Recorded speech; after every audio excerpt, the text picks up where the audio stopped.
Good morning बच्चों। आज हम पढ़ेंगे लाइट। जिस लाइट में आप पढ़ाई कर रहे हैं ना, लाइट बहुत ही इंपॉर्टेंट है, बहुत ही इंटरेस्टिंग चीज़ है, बहुत चैप्टर है। और इस लाइट की करामात को आप बहुत कुछ जानते भी हैं, है ना। इंद्रधनुष का बनना, बरसात के दिन में देखते हैं ना, सूरज उगता है और आसमान में एक बहुत बड़ा विशाल धनुष बन जाता है 7 रंग का। ठीक है, ये आप जानते हैं। या फिर ये भी जानते हैं कि गर्मी के दिनों में रोड पे क्या होता है, लगता है कि दूर में पानी है, पानी गिरा हुआ है ना। लेकिन जब नज़दीक जाते हैं तो वहाँ पानी नहीं मिलता है, यानी मृग मरीचिका उसको बोलते हैं। ठीक है, रेगिस्तान में भी ऐसा ही होता है, लगता है कि वहाँ पानी होगा, दूर में लग रहा है पानी होगा, पानी है, लेकिन पानी है नहीं। तो ये जो घटना है इसको मृग मरीचिका कहते हैं, है ना। या आकाश में देखते हैं तारा टिम टिम टिम टिम करता है, ये क्या कारण है। तो इस तरह के बहुत सारी घटना आप जानते हैं, लेकिन उसके कारण का नहीं मालूम कि क्यों होता है ऐसा। ये सभी होता है इसी लाइट के कारण। तो ये एक बहुत ही इंपॉर्टेंट चैप्टर है और इसके बारे में हम बहुत कुछ जानेंगे आज इस क्लास में। फिर हायर क्लास जैसे जाएंगे हम और बहुत कुछ जानेंगे। ठीक है, आज सबसे बेसिक चीज पढ़ेंगे, जैसे रिफ्लेक्शन क्या होता है। उससे पहले एक चीज और जान जाए, लाइट की कुछ गुण के बारे में। What is light? लाइट क्या है? लाइट क्या है? लाइट एक एनर्जी है। अभी आप इतना समझें, फिर आगे आप पढ़ेंगे इसका डुअल नेचर भी होता है। ठीक है ना, डुअल नेचर होता है, पार्टिकल नेचर, वेव नेचर, सब चीज पढ़ेंगे बाद में। लेकिन अभी समझेंगे सिर्फ लाइट एक एनर्जी है और हर माध्यम में इसका स्पीड जो है अलग होता है। लेकिन सबसे ज्यादा जो होता है वैक्यूम में बोला जाता है इसको 3 लाख किलोमीटर पर सेकेंड। एक सेकेंड में 3 लाख किलोमीटर ये चल जाती है, इतना स्पीड होता है लाइट का। तो इसका स्पीड भी काफी ज्यादा है। और एक गुण और हम बताएं कि हर माध्यम में अलग अलग स्पीड होता है, लेकिन किसी एक माध्यम में इसकी दिशा, जो डायरेक्शन होता है, वो सीधी होती है, स्ट्रेट लाइन। यानी लाइट जो है हमेशा स्ट्रेट चलती है एक माध्यम में।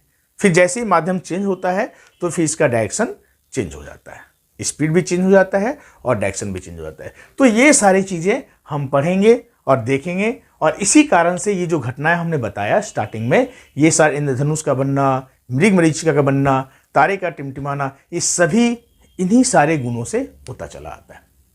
ठीक है ना। तो हमने क्या जाना लाइट के विषय में? इसका स्पीड बहुत ज्यादा 3 लाख किलोमीटर पर सेकेंड होता है। दूसरा, जब भी ये ट्रैवल करती है एक स्ट्रेट लाइन में ट्रैवल करती है until it comes in contact with another medium। एक मीडियम में ये हमेशा स्ट्रेट लाइन में ट्रैवल करती है। ठीक है, अब हम सबसे पहला चीज जो पढ़ेंगे वो क्या है? रिफ्लेक्शन ऑफ लाइट, प्रकाश का परावर्तन। ये क्या है बच्चों? एक चीज बताओ कि हम जब बॉल ग्राउंड में पटकते हैं, कोई बॉल हम यदि ग्राउंड में पटकते हैं तो क्या होता है? वो होता है वापस हमारे हाथ में आ जाता है ना। सीधा फेंकते हैं, आप गौर से देखना, हम यदि सीधा फेंकते हैं तो क्या होता है? सीधा मेरे हाथ में आ जाता है। हम ऐसे तिरछा फेंकते हैं तो वो और दूर चला जाता है नहीं। यदि हम अपने स्ट्रेट फेंकते हैं तो सीधा चला आता है हाथ में, और यदि तिरछा फेंकते हैं तो उधर जाता है, और तिरछा फेंकें तो और दूर जाएगा, है ना। तो यही चीज कंसेप्ट हमारा है लाइट के साथ भी। ठीक है, लाइट के साथ भी हमारा ऐसा ही है कि जैसे मान लेते हैं ऐसा कोई लाइट आ रहा है तो ये ऐसे घूम जाएगा। ठीक है, ये हमारा आती हुई किरण है, रे है। ये क्या है? आती हुई रे। एक चीज और बता दें बच्चों कि रे का मतलब थोड़ा सा हम बता दें। रे का मतलब क्या है और बीम का मतलब क्या हुआ, थोड़ा सा इसका कंसेप्ट होना चाहिए। रे का मतलब जो रियलिटी में है नहीं, लेकिन कंसेप्चुअल के लिए हम कंसेप्ट क्लियर करने के लिए रे का प्रयोग करेंगे। रे का मतलब है एक सिंगल लाइन। जैसे मान लेते यहाँ कोई टॉर्च है, ठीक है ना, ये टॉर्च है, इससे एक लाइन, एक रे आ रही है। ठीक है, ये कोई पॉलिश सरफेस है या मिरर है, ठीक है, और इससे टकराने के बाद ये इधर घूम गई, तो हम बोलेंगे एक रे इधर आई, यहाँ टकराई और वापस इधर चली गई। ठीक है, ये हुआ रे। यानी इसका विड्थ क्या है? इसका विड्थ 0 होता है। विड्थ क्या है? विड्थ इक्वल टू 0 रे का। What is beam? बीम कई रे मिल करके, एक बार में कई रे जब आती है तो इसको हम बोलते हैं बीम। माने सेट ऑफ रे, ये कलेक्शन ऑफ रे, ऐसा बोल सकते हैं इसको, कलेक्शन ऑफ रेज। ठीक है, ये रियल लाइफ में होता है। कलेक्शन ऑफ रेज मतलब इसका कोई विड्थ होगा, विड्थ होगा कुछ कुछ, ये विड्थ जीरो नहीं है, इसका विड्थ जीरो है। ये सिर्फ कंसेप्ट क्लियर करने के लिए, समझने के लिए हम ड्राइंग करेंगे, लेकिन कहीं ऐसा नहीं होता कि प्रैक्टिकली में एक ही रे आ रहा है, ऐसा नहीं आता है। कोई ग्रुप में आएगा, बंच में आएगा, जिसको हम बीम कहेंगे।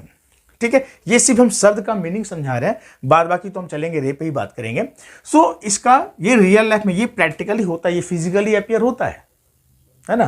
कहीं पे हम देखते हैं कि सनलाइट आता है घर के खिड़की से या छत के, कहीं पे कुछ मौका मिला उसको और इंटर करता है, कहीं ऐसा नहीं है कि रे आता है। ठीक है, हम पतला सा पतला भी देखते हैं, उसमें भी कई रे होगा, यानी that is beam, that is not a रे, बट फॉर द कंसेप्ट यदि हम पढ़ते हैं तो रे का बात करेंगे समझने के लिए। ठीक है, तो ये हुआ रे और बीम में डिफरेंस। अब हम यहां देखते हैं रिफ्लेक्शन के बारे में। मान लेते हैं कि किसी सोर्स ऑफ लाइट है, यहां पे एक रे इधर आई और इस पॉलिश सरफेस से टकरा के फिर क्या हुआ, वापस चली गई। ठीक है, अभी ये क्या है, ये हमारा एयर मीडियम है। ठीक है, और वापस ये चला गया इधर आकर के यहां आ गया वापस। ठीक है, यानी सेम जैसे बॉल की तरह। बॉल भी क्या होता है, यदि हम ऐसे यदि पकड़ते बॉल को, यदि हम ऐसे लाते तो क्या होता, ऐसे भेजते बॉल को तो सीधे आ जाता है बॉल, है ना, या तिरछा भेजते हैं बॉल को तो इधर चला आता है। ठीक उसी तरह से यदि रे ऑफ लाइट इधर फेंक जाती है और टकरा के अपने वापस मीडियम में आ गई, इसी को बोलते हैं बाउंसिंग बैक। इसको क्या बोलते हैं, बाउंसिंग बैक ऑफ लाइट। ठीक है, और ये बाउंसिंग बैक ऑफ लाइट को ही बोलते हैं रिफ्लेक्शन। क्या बोलते हैं, रिफ्लेक्शन। यानी what is reflection, bouncing back of रे इन द सेम मीडियम। ठीक है, when it is incident on A polish surface, जब ये पॉलिश सरफेस पे आता है और फिर क्या होता है, बाउंसिंग बैक हो जाता है, जिसको बोलते हैं reflection. What is reflection of light, तो दिस इज अ फिनोमेना। अब बोलेंगे क्या है, घटना। ये एक ऐसा घटना है, प्रकाश का ऐसी घटना है, this is such a phenomena of light in which ray return to the back medium when it strikes to a polish surface. जब ये पॉलिश सरफेस पे टकराती है तो अपने वापस मीडियम में लौट जाती है। इस घटना को हम बोलते हैं रिफ्लेक्शन ऑफ लाइट। क्लियर है? ठीक है, एक शब्द और है बच्चों, हम यहां पे थोड़ा सा क्लियर कर देते हैं, ये हम पढ़ेंगे अगले वीडियो में, लेकिन थोड़ा सा हम ये कर देते हैं, सिर्फ शब्द को बतलाते हैं। Refraction of light, refraction, confuse नहीं करना है, सिर्फ इसलिए हम बता रहे हैं। बाद बाकी इसको भी पढ़ना नहीं है, आज इसको नहीं पढ़ना है, पढ़ेंगे अगले वीडियो में। लेकिन हम एक चीज बता रहे हैं, रिफ्रैक्शन और रिफ्लेक्शन में क्या अंतर है। रिफ LEC या RAC। ठीक है, इसमें क्या होता है ना, बाउंसिंग बैक ऑफ लाइट। हमने क्या बताया, bouncing back of light, light का बाउंसिंग बैक। बाउंसिंग बैक का मतलब ये होगा सेम मीडियम में वापस आ जाना, लौट जाना। ठीक है, लेकिन इसमें क्या है, इसमें वो सिस्टम नहीं है। यहां पे मान लेते हैं कि इधर पानी है, ठीक है, इधर पानी है और कोई एक रे ऐसे आई, ठीक है, इसका स्पीड जो भी था इधर से ही था, इसी डायरेक्शन में, इसको भी चलना था किधर, इधर ही चलना था। ठीक है ना, लेकिन क्या हुआ कि जैसे यहां पे पहुंची, है ना, यहां पहुंचने के बाद क्या हुआ कि ये इधर घूम गई। बात समझ रहे ना, रे ऑफ लाइट इधर आई और यहां पहुंचने के बाद इसको इधर चलना था, इधर ट्रैवल करना था, तो इधर ट्रैवल नहीं करके ये इधर मुड़ गई। मैंने इसका एक्चुअल हो गया इधर मुड़ जाना। ठीक है ना, ये हमारा कौन सा मीडियम है, ये हमारा एयर मीडियम है, ये हमारा वाटर मीडियम है। ठीक है ना, तो इस पॉइंट पे बेंड कर जाना, इस पॉइंट पे रे क्या हुआ, बेंड कर गया। ठीक है, सो ऐसा नहीं है कि यहां बेंड किया तो इसके बाद ही बेंड करता चला है, फिर यहां बेंड किया उसके बाद फिर वो इसी दिशा में चलेगी, वो है ना, तो इस दिशा में चलते जाना, है ना, लेकिन यहां पे बेंड जो कर गया, so this bend of light, ठीक है, so is the refraction of light. Means what is refraction of light, the phenomena of light in which ray of light bends when it enters in one medium to another medium. ठीक है, when it travels from one medium to another medium, then the bend of the light is called the refraction of light. ठीक है, ये हम आज पढ़ेंगे नहीं, हम बार बार बोल रहे हैं, आज सिर्फ ये बता रहे हैं कि ये इंट्रोडक्शन कर दिए, हम इसमें इंट्रोड्यूस कर दिए ताकि इसमें कंफ्यूज नहीं करेंगे। आज हम पढ़ेंगे रिफ्लेक्शन और इससे संबंधित बहुत सारी चीज़ें, लेकिन हमने इंट्रोडक्शन कर दिया। So what is reflection? Bouncing back of light in the same medium. But what is reflection of light? Bending of light when the light enters या travel from one medium to and the medium. ठीक है, तो इसको हम बंद करते हैं बच्चों, आज हम इसको नहीं पढ़ेंगे। इसमें एक चीज और हम बता दें थोड़ा सा कि जब हम रिफ्लेक्शन ऑफ लाइट पढ़ते हैं तो यहाँ पे जो डिवाइस यूज करेंगे वहां हम मिरर का यूज करेंगे और रिफ्लेक्शन में हम लेंस का यूज करेंगे। ठीक है ना? तो मिरर जब भी पढ़ना हो तो समझ जाएंगे कि लाइट का क्या कौन सा फिनोमेना होगा? रिफ्लेक्शन होगा। लेंस जब पढ़ेंगे तो कौन सा फिनोमेना होगा? समझ जाएंगे वो रिफ्रैक्शन होगा। मिरर जो है वो तीन तरह का हो गया, दो तरह का समझे। एक प्लेन मिरर जो हम लोग घर में यूज करते हैं, ठीक है, और दूसरा होता है स्फेरिकल मिरर। कैसा मिरर होता है? Spherical mirror. ठीक है, प्लेन मिरर में तो हमको बताने की जरूरत नहीं है, हम लोग घर में जो आईना देखते हैं, कंघी करते हैं, है ना, वहां पे क्या हो, प्लेन मिरर यूज करते हैं। ठीक है, उसको हम लोग कैसे दर्शाते हैं? सिर्फ ऐसे देखते हैं और यहाँ पे पॉलिश वाला पोर्शन दिखा देते हैं, ये हो जाता है प्लेन मिरर को। हम प्लेन मिरर को ऐसे ही शो करेंगे। ठीक है, स्फेरिकल मिरर में दो तरह हो जाएगा। इसमें एक हो जाएगा कनकेव मिरर और दूसरा होता है कॉन्वेक्स मिरर। ठीक है, इसके बारे में और बताएंगे बाद में, आज ही पढ़ेंगे, लेकिन आज हम शुरुआत कर रहे हैं सिर्फ प्लेन मिरर के बारे में। तो चलिए रिफ्लेक्शन ऑफ लाइट के बारे में अब हम थोड़ा सा डिटेल चलें कि रिफ्लेक्शन ऑफ लाइट जब पढ़ते हैं तो कौन कौन सा टर्म्स उसमें यूज करेंगे और कैसे कैसे क्या होता है। चलिए, ये था हमारा मिरर, ये हमारा था पॉलिश पार्ट, पॉलिश किया हुआ। इधर से कोई रे आई, माने इधर चला गया, चली गई। ठीक है, इधर से कोई रे आई, जो रे ऑफ लाइट हमारे मिरर पे आई उसको बोलते हैं इंसिडेंट रे, और टकराने के बाद जो वापस चली गई है उसको क्या बोलेंगे? Reflected ray. क्या बोलेंगे? Reflected ray. ठीक है, और जिस पॉइंट पे टकराई है इस पॉइंट को हम बोलेंगे पॉइंट ऑफ इंसिडेंस। क्या बोलेंगे? कि इस पॉइंट पे वो इंसिडेंट हुआ है, पॉइंट ऑफ इंसिडेंस। ठीक है, ये हमारा क्या था? मिरर था। और बच्चों एक बात, इस पॉइंट ऑफ इंसिडेंट पर हम इस मिरर पे क्या करेंगे? एक हम परपेंडिकुलर लाइन खींच देंगे और इस लाइन को हम बोलेंगे नॉर्मल। ठीक है, हम पहले बताए थे बॉल को यदि हम सीधा पटकेंगे क्या होगा? वो सीधा हमारे हाथ में आ जाएगा, यानी यदि रे ऑफ लाइट को हम इधर से गुजारेंगे तो क्या हुआ? इधर ही लौट जाएगा। ठीक है, चलिए अब इसमें से कुछ और चीज जानना है।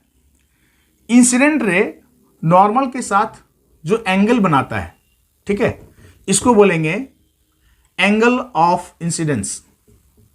ये सारे वर्ड्स को जानना बहुत जरूरी है, तो कि इस पर हम बहुत सारे न्यूमेरिकल से बनता है। और रिफ्लेक्टेड रे नॉर्मल के साथ जो एंगल बनाएगा इसको बोलेंगे एंगल ऑफ रिफ्लेक्शन। ठीक है, इसको आई से, इसको आर से। ठीक है बच्चों, ये हमारा इंट्रोडक्शन इसका भी है। इसमें कौन कौन सा टर्म हम यूज करेंगे ये हमने बतलाया, लेकिन क्यों बतलाया? ये सारा जो है मिल करके एक नियम बनाता है और इस नियम के अनुसार ही सारी घटना होती है। Laws of reflection. Law of reflection बोलता है, ठीक है, कि I इक्वल टू आर। पहला लॉ क्या है? Angle I equal to angle R. मतलब क्या हुआ कि angle of incidence is equal to angle of reflection. ये हमेशा होगा, हर परिस्थिति में ये होगा, angle of incidence is equal to angle of reflection. हमने सिर्फ शॉर्ट में लिख दिया है, आप इसको डिटेल में समझ जाना। ठीक है ना, कि angle of incidence is equal to angle of reflection. ये पहला नियम है, चाहे किसी भी पर हो, कैसा भी सरफेस हो। अभी हम देख रहे हैं प्लेन सरफेस, कल अभी हम थोड़ा देर में देखें ऐसा रफ सरफेस भी होगा, और फिर क्या होगा वहां पे हर समय ये जो लॉ ऑफ रिफ्लेक्शन है फॉलो होता है, हम ये बता रहे हैं। तो पहला नियम क्या है इसका है कि angle of incidence is equal to angle of reflection. और दूसरा नियम जो है वो क्या है, कहता है कि incident ray, reflected ray and normal है ना, all these are on a plane. Incident ray, reflected ray and normal, ये जो है ना incident ray, reflected ray and normal, ये जो तीनों है वो हमेशा क्या होगा, एक प्लेन में होगा। ठीक है, प्लेन होने का मतलब क्या हुआ, अभी जैसे हम उदाहरण दे रहे हैं, अभी क्या हुआ, जैसे मान लेते हैं हम ऐसा एक शीशा लगा दिए, ठीक है, और इसी से सटा के हम एक रे गुजारेंगे। ठीक है, इस बोर्ड से सटा के रे गुजारेंगे, इस पॉइंट पे इंसिडेंट हुआ, यहाँ पे नॉर्मल इधर हुआ इस बोर्ड से सट के, तो रिफ्लेक्टेड रे भी क्या होगा, इधर ही जाएगा। यानी क्या हुआ, incident ray, reflected ray and normal तीनों हमारा एक प्लेन में आ गया, है ना। और हम बढ़िया से देखें, मान लेते हैं ये हमारा कोई मिरर है। ठीक है, अभी यहाँ पे हम इंसिडेंट रे ऐसे गिरा, ऐसे ही आएगा, कोई रे इधर से आया, इंसिडेंट रे, ये नॉर्मल हुआ और ये रिफ्लेक्टेड रे। ठीक है ना, यानी ये तीनों क्या हुआ, देखो गौर से, ऐसे है, नॉर्मल और रिफ्लेक्टेड, तीनों क्या हुआ, एक प्लेन में है ना। ऐसा नहीं है कि इंसिडेंट रे ऐसे हुआ, नॉर्मल ऐसे है और रिफ्लेक्टेड ऐसे हो गया, तब तो ये एक प्लेन नहीं हुआ, फिर दो प्लेन हो जाएगा, या ऐसे हो जाए दो प्लेन हो जाएगा। यही बताया कि incident ray, normal and reflected ray तीनों हमारा एक ही प्लेन में होगा। ये हमारा था लॉज ऑफ रिफ्लेक्शन का सेकेंड लॉ। ठीक है ना, ये हमारा था दो लॉ, और इसी लॉ पे सारा घटना घटता है। ठीक है, क्लियर हो गया, यहाँ पे कोई दिक्कत नहीं होना चाहिए, है ना। अब हम आगे चलते हैं टाइप्स ऑफ रिफ्लेक्शन। ठीक है, टाइप्स ऑफ रिफ्लेक्शन पढ़ेंगे, जो जिसके लिए हम एक अलग वीडियो बना दिए हैं, मेरे डिस्क्रिप्शन में दिया हुआ है, आप डिटेल देखने के लिए उसमें जा सकते हैं। ठीक है ना, लेकिन अभी हम थोड़ा सा इंट्रोड्यूस कर दें। रेगुलर या स्पेकुलर रिफ्लेक्शन का मतलब क्या हुआ, इरेगुलर डिफ्यूज रिफ्लेक्शन का मतलब क्या हुआ, थोड़ा सा इसको हम देखते हैं। ठीक है, देखते हैं क्या है। जैसे मान लेते हैं सरफेस, जब भी लाइट आती है कोई जरूरी नहीं है कि प्लेन सरफेस पे हो। हमने बताया था कुछ देर पहले कि सरफेस तो एक प्लेन पे हमने देखा, सरफेस ऐसा भी तो हो सकता है ना, सरफेस ऐसा भी हो सकता है। तो इस पे जब होता है, इस पर बोलते हैं, इस पर जो रिफ्लेक्शन होता है प्लेन सरफेस पे, तो इसको बोलते हैं, जब प्लेन सरफेस पे होता है तब बोलेंगे रेगुलर सरफेस, और जब रफ सरफेस पे होगा तब हम बोलेंगे इरेगुलर सरफेस। क्यों भाई, क्यों बोलेंगे ऐसा, रेगुलर का क्या मतलब हुआ, है ना। चलिए देखते हैं इसको। इसमें क्या है, मान लेते हैं कि प्लेन सरफेस में हम कई रे पैरेलल आता है। ठीक है, जब कई इंसिडेंट रे जब पैरेलल ही गिरता है, ये बीम समझेंगे इसको, ठीक है ना, तो आफ्टर रिफ्लेक्शन क्या होगा, ये रिफ्लेक्शन होगा कि भी क्या है, पैरेलल ही रिटर्न करेगा ये। ठीक है, ये कैसा होगा, ये रिटर्न जो करेगा वो भी पैरेलल ही करेगा। ठीक है, कैसे करके देखिए आप इसको। लॉ ऑफ रिफ्लेक्शन बताया ना हमने आपको कि I इक्वल टू R, है ना। आप इस पे नॉर्मल खींचिए, इस पे यदि हम नॉर्मल खींचते हैं, आप इसको देखो, यहाँ भी नॉर्मल खींचो, यहाँ भी नॉर्मल खींचो, I इक्वल टू R, है ना। यहाँ पे देखो I इक्वल टू R, यहाँ भी देखो I इक्वल टू R, है ना। यानी क्या है, लॉ ऑफ रिफ्लेक्शन हम करते हैं यहाँ पे, तो क्या देख रहे हैं कि जितना पैरेलल बीम ऑफ इंसिडेंस था, ठीक है, पैरेलल रे ऑफ इंसिडेंस था, वो पैरेलली ही रिफ्लेक्ट कर गया। ठीक है ना, तो ये रेगुलर, इसीलिए इसको बोलते हैं रेगुलर रिफ्लेक्शन। ठीक है, लेकिन रफ सरफेस में क्या होता है, चलिए इसको भी हम देखें। रफ सरफेस में क्या होगा, यदि हम पैरेलल गुजारेंगे यहाँ पे, ठीक है, एक ऐसे गुजारे, हम फिर ऐसे गुजारेंगे, फिर हम ऐसे गुजारेंगे। ठीक है, अब क्या होगा यहाँ पे, अब इसको देखेंगे तो ये क्या होगा, इधर चला जाएगा, ये हुआ इधर चला जाएगा, ये हुआ इधर चला जाएगा।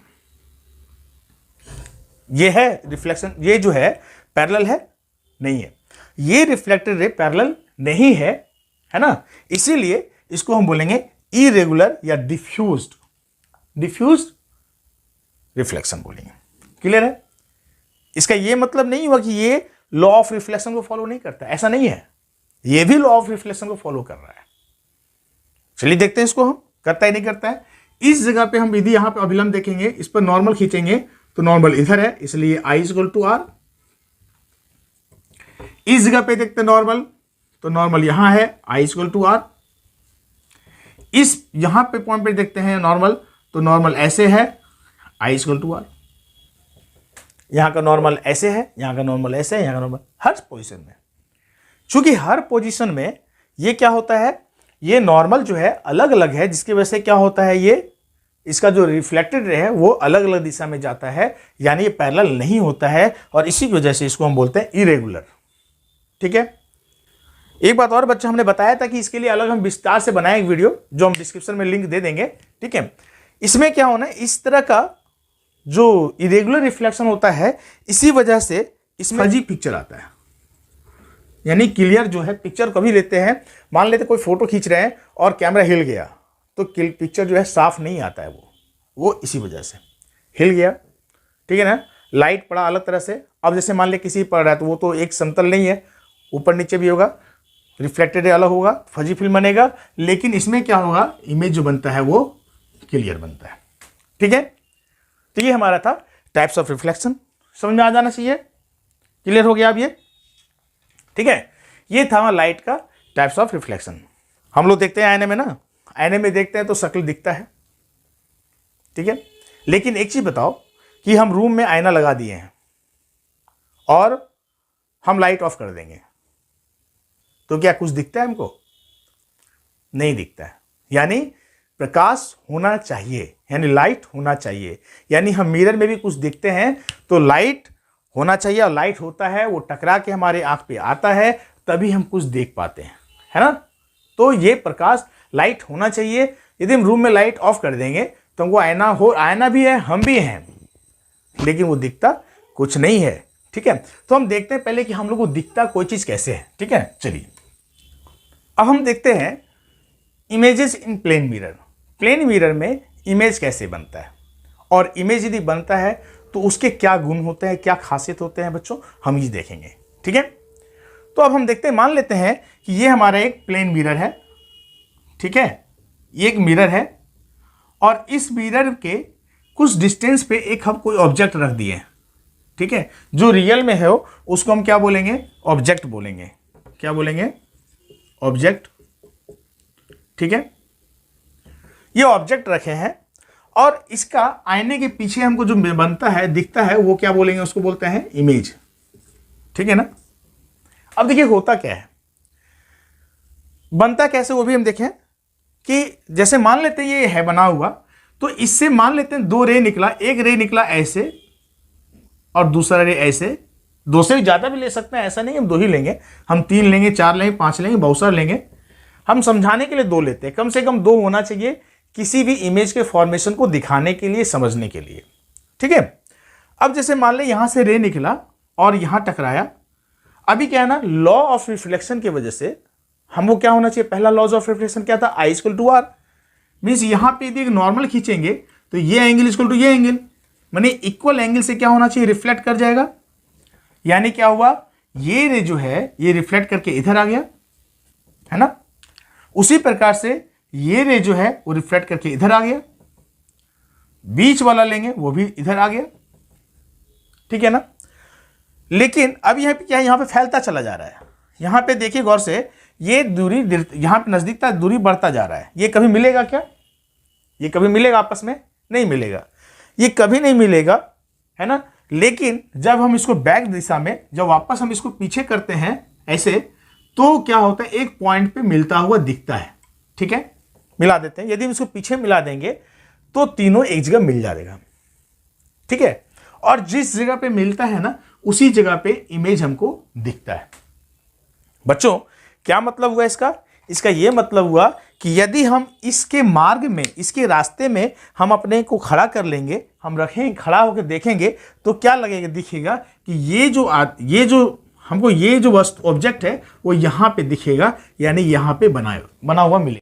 तो बच्चों हमने पहले भी बतलाया था कि जहां पर रिफ्लेक्टेड रे मिलती है वहीं पे इमेज बनता है ना।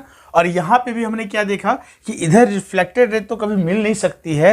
अब इसको हम बैक यदि करते हैं, बैक ड्रॉ करते हैं, तो यहाँ पे मिल गई और इसीलिए यहीं पे इमेज बना। तो मेरा पहला सवाल क्या था कि इमेज कहाँ बनती है, प्लेन मिरर में इमेज कहाँ बनती है। तो ये आप हर जगह नोट कर लीजिए कि जहाँ कहीं भी रिफ्लेक्टेड रे मिलती हो, ठीक है, चाहे वो एक्चुअली मिले या एपरेंट मीटिंग हो या एक्चुअल मीटिंग हो। यदि एक्चुअल मीटिंग हो तो वहाँ पे रियल इमेज बनता है, जो कि प्लेन मिरर में संभव नहीं है, आगे हम स्फेरिकल मिरर में देखेंगे। और जहाँ पर एपरेंट मीटिंग हो यानी मीट करता हुआ मालूम चले, वहाँ उसको बोलते हैं एपरेंट मीटिंग, ठीक है ना। और जहाँ पे एपरेंट मीटिंग होगा वहाँ पे इमेज जो बनती है वर्चुअल इमेज होती है, काल्पनिक इमेज होती है, ठीक है ना।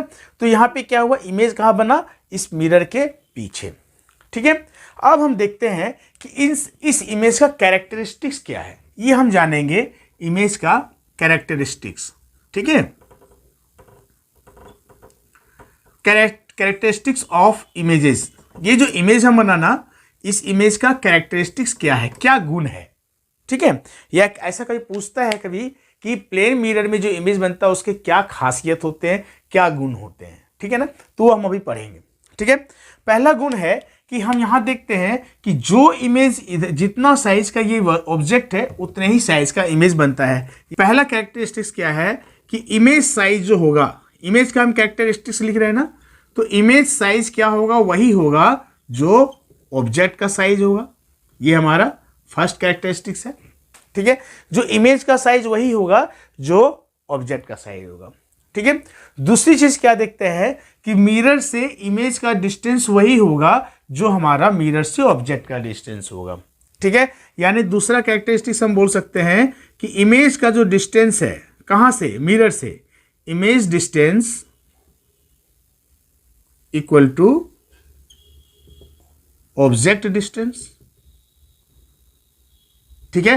कहां से, फ्रॉम मिरर, ठीक है। मिरर से ऑब्जेक्ट का डिस्टेंस वही होगा जो मिरर से इमेज का डिस्टेंस वही होगा जो ऑब्जेक्ट का डिस्टेंस होगा, ठीक है। तीसरा जो इसका गुण होगा, जो खासियत होगा, वो ये चीज कि इमेज कैसा बनेगा, वो वर्चुअल बनेगा। हमने भी एक चर्चा भी किया, वर्चुअल इमेज बनेगा। वर्चुअल इमेज का मतलब क्या है, हम इसको बढ़िया से समझ लें, आगे भी ये काम आएगा, ठीक है। वर्चुअल इमेज किसको बोलते हैं बच्चों, जिस इमेज को स्क्रीन पे नहीं उतार सके।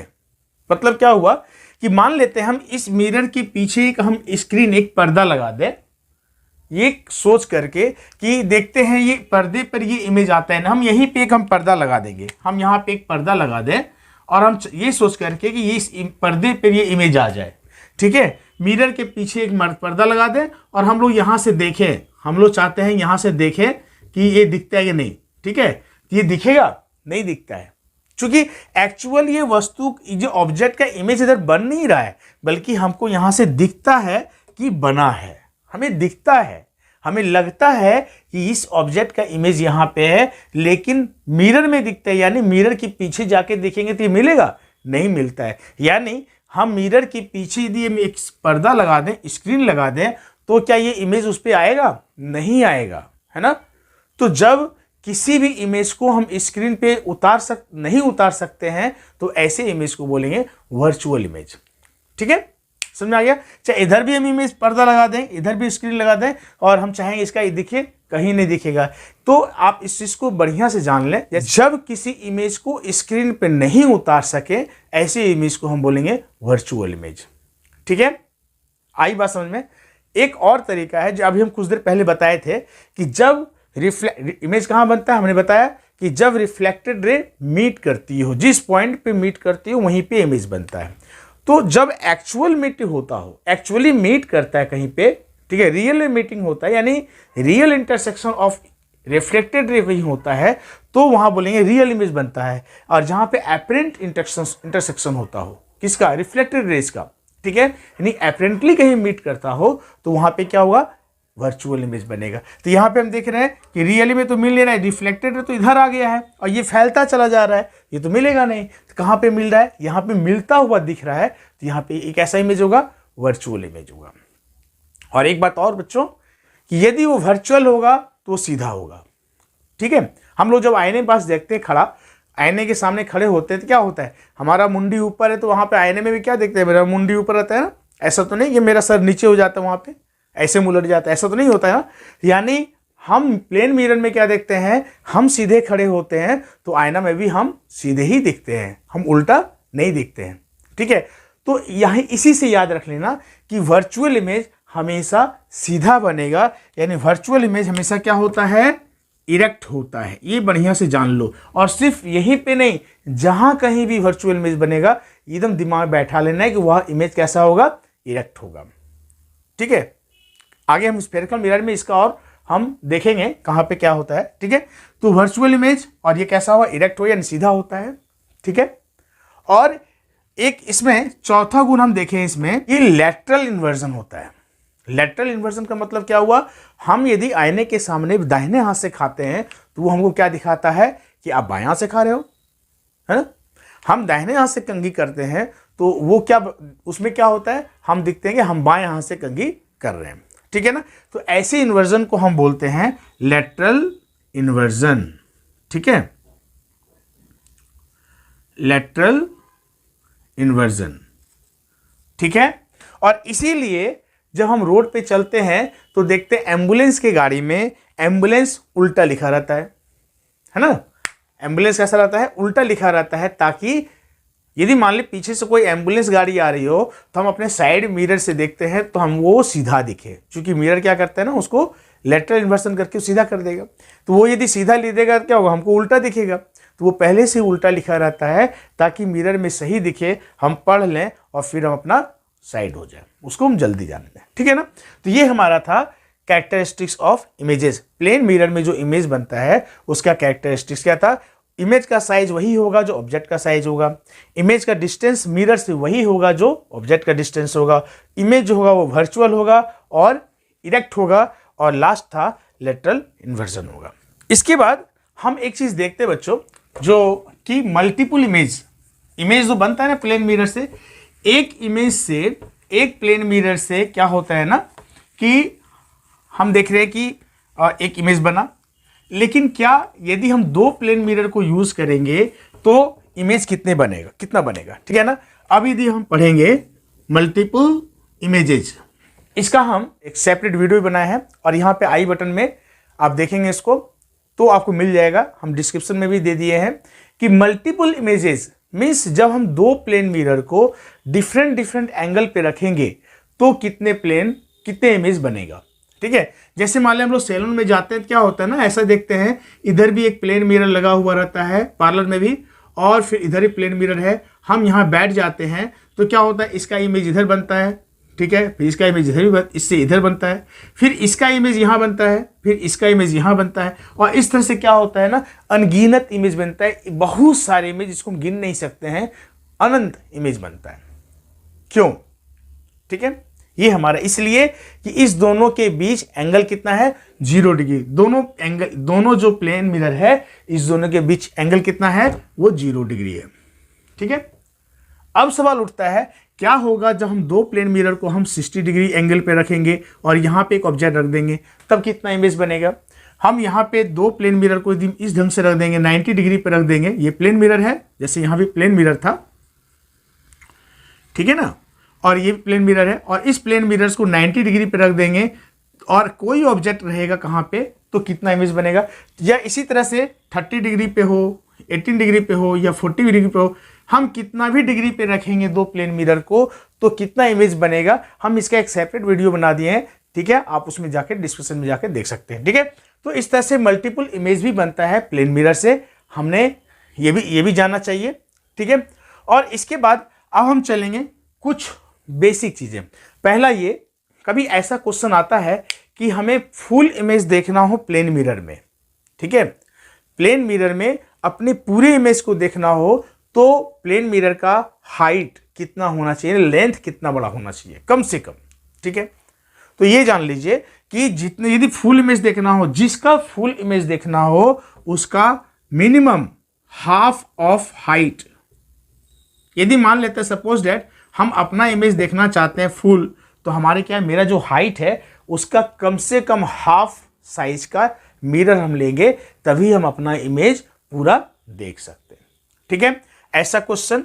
ठीक है, एक और हम सवाल का जवाब देना बताना चाहेंगे इसमें कि मान लेते कोई स्टेशनरी, ये पोल है, ठीक है, ये पोल है और ये मिरर है, ठीक है, ये मिरर है, ठीक है। अब क्या है, इसका इमेज कहां बनेगा, इतनी दूरी पे बनेगा, ठीक है, इसका इमेज इधर बन गया। अब क्या है, हम ये स्टेशनरी ऑब्जेक्ट है, ये पोल जो है स्थिर है, इसको हिला नहीं सकते हैं, लेकिन इस मिरर को हम हिला सकते हैं, ठीक है। ज्यों ही हम मिरर को इधर लाएंगे, ऑब्जेक्ट के नजदीक लाएंगे, तो क्या होगा, ये भी नजदीक आता जाएगा। अभी इतना डिस्टेंस पे है, इमेज भी इतना डिस्टेंस पे है। यदि ये इतना दूरी पे हो जाएगा तो क्या हुआ, हमने बताया था इसमें कैरेक्टरिस्टिक्स में कि इमेज भी इतनी दूरी पे आएगा, ठीक है। तो अब ये समझो कि यदि ये इतना दूरी पे है तो ये भी इतना दूरी पे है। जब ये हम इसको यहां ले आएंगे तो इसका इमेज कहां बनेगा, इतनी ही दूरी पे बनेगा।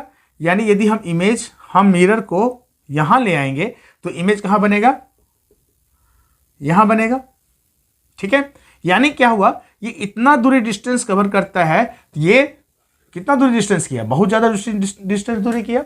यानी अब इसको हम ऐसा समझ सकते हैं, इसी को हम बताएं यहां पे कि यदि किसी स्टेशनरी ऑब्जेक्ट के नजदीक, ठीक है, यदि किसी स्टेशनरी ऑब्जेक्ट के नजदीक किसी मिरर को हम u स्पीड से हम मूव करेंगे, ठीक है, यदि किसी स्टेशनरी ऑब्जेक्ट की तरफ हम किसी मिरर को, प्लेन मिरर को u स्पीड से हम मूव करेंगे तो इसका इमेज जो है वो 2u स्पीड से उसी दिशा में मूव करेगा। ऐसा क्वेश्चन पूछ देता है कि यदि किसी प्लेन मिरर को स्टेशनरी ऑब्जेक्ट की तरफ हम u स्पीड से हम मूव करेंगे तो इसका इमेज किस स्पीड से मूव करेगा, u स्पीड से ही सेम डायरेक्शन में, या 2u स्पीड से सेम डायरेक्शन में। ऐसा 4 ऑप्शंस दे देगा बना करके। तो आप ये याद रखेंगे कि जब भी करेंगे, यदि u स्पीड से करेंगे तो 2u स्पीड से। क्यों, ये जितना दूरी डिस्टेंस कवर करता है उससे ज्यादा दूरी डिस्टेंस ये कवर कर लेगा, ठीक है। क्योंकि कैसे, फिर से एक बार देखिए, इसको यदि हम यहां ले आएंगे तो इमेज कहां बनेगा, इतनी दूरी पे यहां बनेगा, ठीक है। आप ये देखो, ये मिरर को इतना खिसकाए, ये इसका दुगना खिसक गया, है ना, इससे दुगना डिस्टेंस को ये ट्रेवल कर लिया, ठीक है। तो ये थी हमारी प्लेन मिरर के बारे में, और इसी के साथ आज का वीडियो समाप्त करते हैं। अगले वीडियो में फिर मिलेंगे रिफ्लेक्शन इन स्फेरिकल मिरर, ठीक है। तो ठीक है बच्चों, तो यदि यह वीडियो आपको पसंद आया हो तो हमारे चैनल को सब्सक्राइब कर प्रेस बेल आइकन दबाना ना भूलें, ताकि अगले वीडियो का नोटिफिकेशन सबसे पहले आपको मिले। धन्यवाद।